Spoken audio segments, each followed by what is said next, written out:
7 өдрийн маань сэдэв ус гатлахын төлөө хөлөө тул хөлөө норго.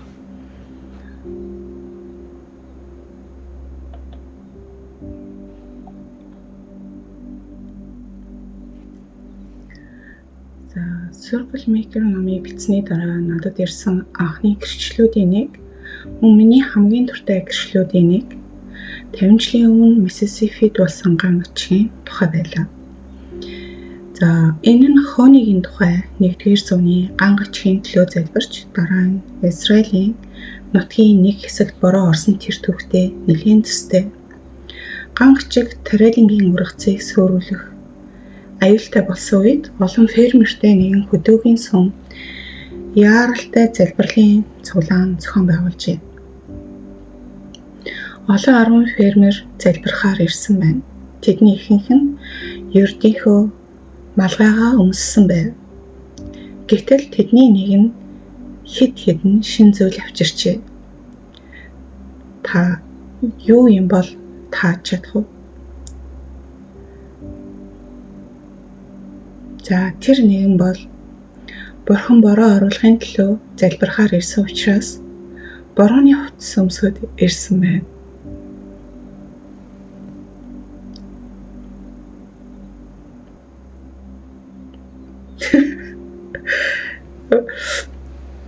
За би үүнийг гайхамшигын төлөөр болсон итгэлийн үйлдэл байсан болов уу гэж боддог. Яг баттай мэдэхгүй ч нэг зүйлийг би мэднэ. Бурхан бидний залбиралд маань хариу өгсөн мэтээр үйлдэх үед маань хүндэлдэг.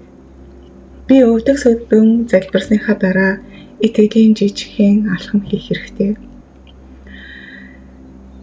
Тэр жижигхэн итгэлийн алхмууд ихэвчлэн асар том өсрэлтүүд болж хувирдаг. Ноа хөлөг онгоцоо өдөр бүр өргөжлүүлэн барьж байсан шиг бидэж Бурханы өгсөн мөрөөдлийнхөө төлөө цэцэлтгүү хөдөлмөрлөх ёстой. Израильчууд Бурханы амлалтуудыг тойрон хүрээлж байсан шиг бидэж Бурханы амлалтуудыг тойрон зурсаар байх хэрэгтэй.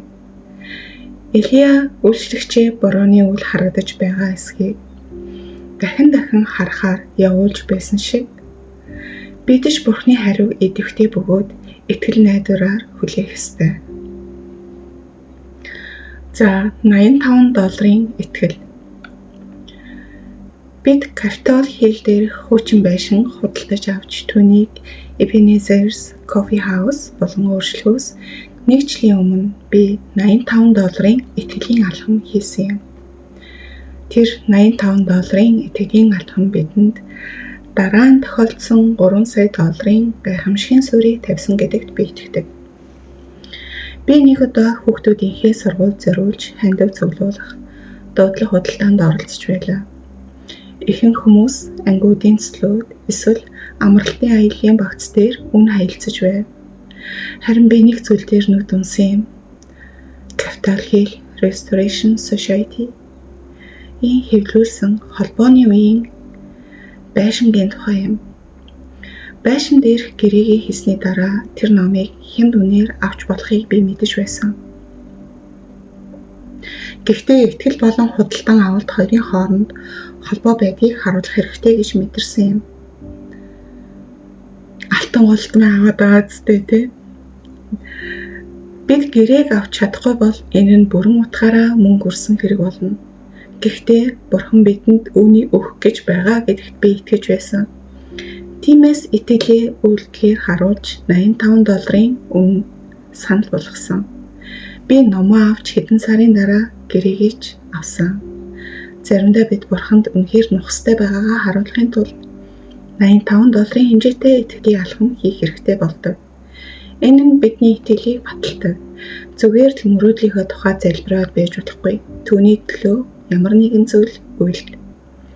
Бурхан амлалтаа биелүүлэх гэж байгаа мэт үйлдэлээрээ. Магадгүй мөрөөдлийнхөө төлөө $85 урьдчилгаа төлөх цаг болсон байх шүү.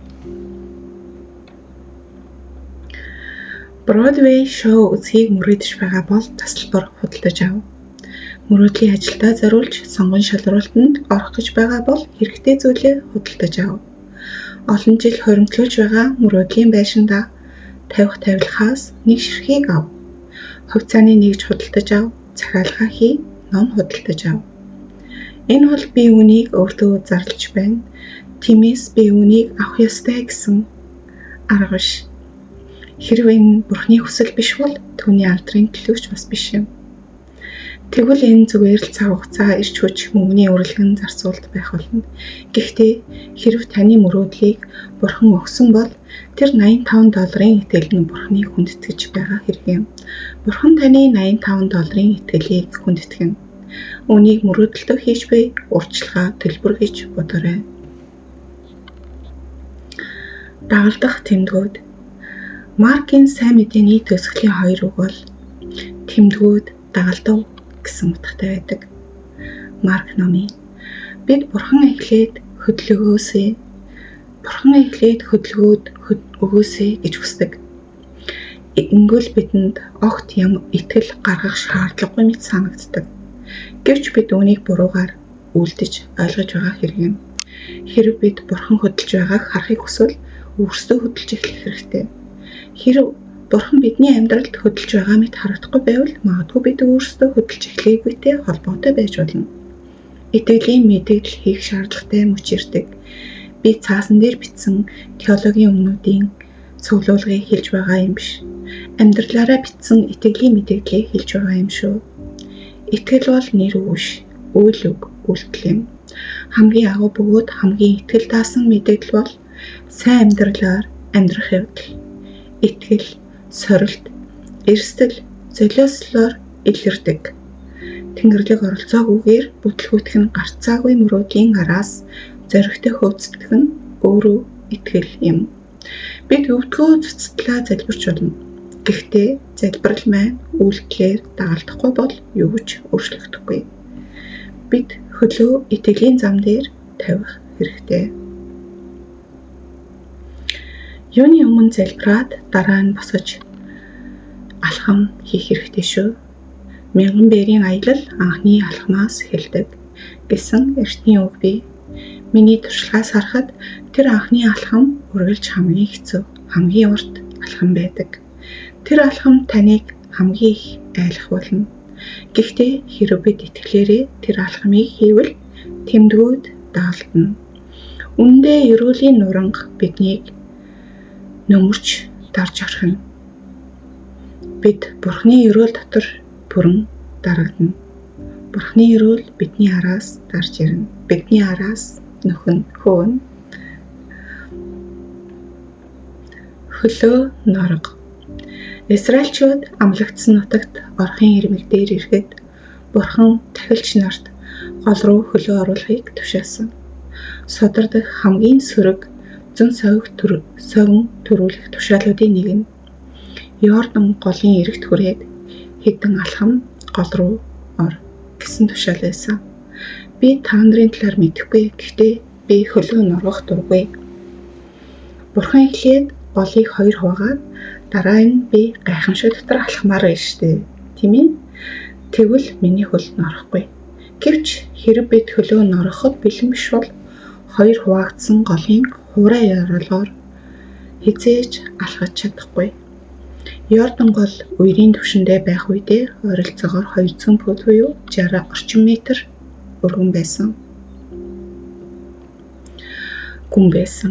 Израильчуудыг 400 жилийн турш хүлээсэн амлалтаас нь ердөө тэр гол тусгаарлаж байсан. Тэдний мөрөөдөл бараг л гар сунгаад хүрэхээр ойрхон байсан. Гэвч дахилч нар гол руу хөлөө оруулаагүй л бол тэд амьдралынхаа үлдсэн хугацааг Йордан голын зүүн ирээдээр өнгөрөөсөн ч байж болох юм аа. Бидний олонх маань амьдралаа ингэж өнгөрөөдөг. Бид мөрөөдөлтөө маш ойрхон, амлалтандаа маш ойрхон, гайхамшигтаа маш ойрхон. Гэвч бид Бурхан голыг хуваахыг хүлээсээр л байдаг. Харин Бурхан бидний хөлөө норгохыг хүлээж байдаг. Хэрэг бидний хөл хуурай газарт бат зогссоор байвал Бурхан Йордан голыг хэрхэн хуваахыг бид хизээж харахгүй. Харин бид гол руу хөлөө оруулвал Бурхан голыг хуваана. За баярлалаа. Энэ бол 7 дахь өдрийн залбирлын маань сэдэв байлаа. Та өөрийнхөө залбирлын сэдвийг тойргийг зурсаар байгаарай. Мөн сэдэв болгоноос өөрийнхөө залбирлын сэдвтэй дагалдуулан үйлдэл хийгээрэй. Баярлалаа.